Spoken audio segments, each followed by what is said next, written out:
जी, ये जो तंबू गिराया गया पुलिस प्रशासन द्वारा, क्या क्यों कार्रवाई हुई है इसकी? ये कार्रवाई इसलिए हुई है कि इस तंबू से लाखों लोगों की आवाज उठ रही थी। चाहे बड़े थे, बुजुर्ग थे, चाहे पेंशन का मामला था, चाहे बेरोजगारों का मामला था, अलग अलग इशू थे।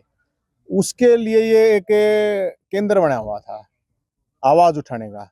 और हमने तो कोई अभी तो प्रोटेस्ट की भी नहीं की थी। अभी कुछ दिन पहले पीजीआई के साथी आए थे जिनके साथ गलत हो रहा था कि भाई उनको एचकेआरएन में ले लो, उनकी तनख्वाह बढ़ा दो। और 12 तारीख ने हमने कहा था भाई मंत्री जी से एक बार मिलेंगे। कोई प्रोटेस्ट भी नहीं था, अपनी समस्या बताने की बात थी। उससे पहले तो अभी कोई इस तरह का इशू भी नहीं था। तो अब ये जो हरकत हुई है तड़के तड़क रात में, क्योंकि एक साल पहले भी रात नहीं हुई थी, तो रात को तो चोर आते हैं, दिन में आ जाते। की प्रॉब्लम थी? मेरे तो कोई फौज थोड़ी थी। 400 पुलिस वाला ने लेकर तड़के 4 बजे आने का 4 आदमियों के लिए। मेरे पास तो कुछ ऐसा है नहीं। अगर मैं बंदूक ले रहा था, मैं कोई गुंडा ना, गैंगस्टर ना, कोई मैं बदमाश ना, अगर भाई मैं कुछ इस तरह ही हरकत कर दूंगा। और जो तंबू के अंदर शहीदों के, भगत सिंह के, चंद्रशेखर आजाद, सुभाष चंद्र बोस, मतलब जो क्रांतिकारियों के, शहीदों के फोटो थे, भगवानों के थे, तो इतने जब पुलिस वाले आए थे तो यार उन्हें तो तार देते, उन्हें तार के कोर्ट ने कम से कम कर देते। और जो ये कह रहा है प्रशासन ने उनको, मेरे को कोई नोटिस दिया था, मेरे को कोई नोटिस नहीं दे रखा। अगर कोई नोटिस है उनके पास तो वो मेरे को दिखा दें। आप प्रेस को, उस दिन भी लोग समस्या लेके आए थे ये लोग। और जहां पे ये तंबू था, यहाँ ना किसी का प्लॉट है। यहाँ जो इशू, ये बागवाड़ा जो इशू था, कोर्ट का इशू था, सरकार को ये कहा था कि भाई सरकार जो करना चाहे। अब सरकार है, ये 20-20 साल के पेड़ हैं, यहाँ प्लॉट काटेगी पेड़ काट के, वो तो गलत है। पीछे है काबली की कर खड़ी है, खाली है, उड़ा काट दो भाई। जिनके प्लॉट है, पैसे ले रखे हैं सरकार ने, वे भी क्यों दुखी कर रखे हैं, उनके भी दे दो। तो हमने तो आवाज उठाई है यहाँ से, और तो हमने कोई गलत काम तो करा नहीं भाई साहब। और उसके बावजूद सरकार अगर सोचती है कि भाई जय हिंद की आवाज को कर दो, तो जय हिंद की तो आपको जुबान, जीभ काटनी पड़ेगी। तंबू तोड़ने की बजाय पैर तोड़ने पड़ेंगे, टांग तोड़नी पड़ेंगी, हाथ काटने पड़ेंगे। जय हिंद तो नहीं रुकेगा, जय हिंद तो आवाज उठावेगा। और उस, अगर जय आवाज उठाना पाप है तो फिर तो पाप होने दो, कोई प्रॉब्लम नहीं। आपको क्यों टारगेट? मेरे को क्यों टारगेट? या मेरे नहीं समझ मारी। अरे और इतने हैं, 37 एमएलए बन रहे हैं, विपक्ष के 40-42 तो हैं ये। उनके घरे पर जाकर भी पुलिस भेज दो दे। अब समस्या ये है कि पक्ष और विपक्ष के पास जाकर लोग हताश होकर जय हिंद के पास आवे, ये समस्या हो रही है। अब मुख्यमंत्री जी दरबार लगाओ हैं, तो वो दरबार तो समस्या का समाधान ना हो पाता होगा। तो जब बता मार दो राव है, ये को टूरिस्ट भाई, तुम को टूरिज्म के लिए आ रहे हो, समस्या के लिए ही तो आ रहे हैं। मन्ना था नहीं बुला रखे ना।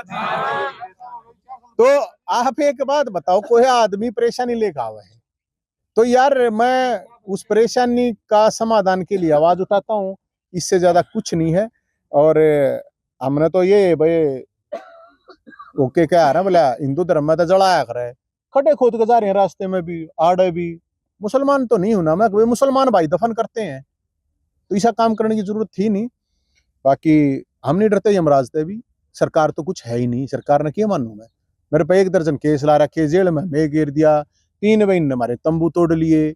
तोड़े जाओ, फिर लाए जाएंगे हम, तो फिर देख लेंगे। और कल सब साथियों, कल 1 बजे बुलाए हैं सारे जो भी साथी हैं, एक बार बैठ के हम ये डिसाइड करेंगे भाई आगे क्या करना है।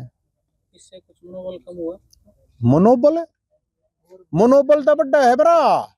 जितनी बार तो भाई देखो, परशुराम जयंती मनाई थी, उड़ा लाखों का नुकसान कराया था, मनोबल मैं तो रुकया नहीं, भीतरे घर तोड़ा था। उसके बाद सोची न घर तो है नहीं, आड़े तंबू ला दिया, तंबू में क्यों कर रहेगा? 1 साल हो गया ना तंबू में रहते, जाडा गर्मी चमासा सब कुछ था, ये फिर तोड़ दिया, कोई प्रॉब्लम नहीं है।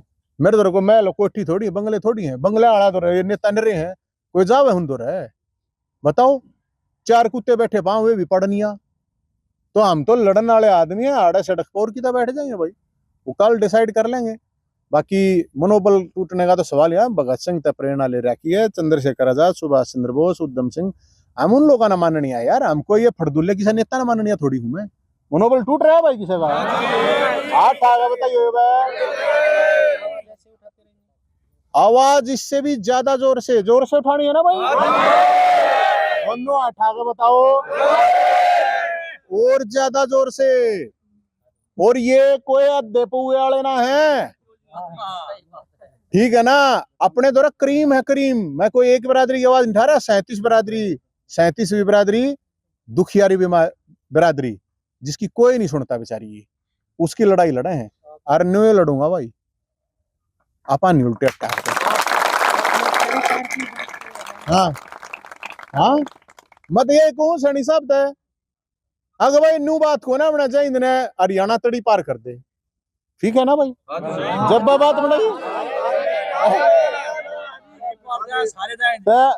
मना कर दो, तड़ी पार के प्रॉब्लम है, हरियाणा तड़ी पार करे।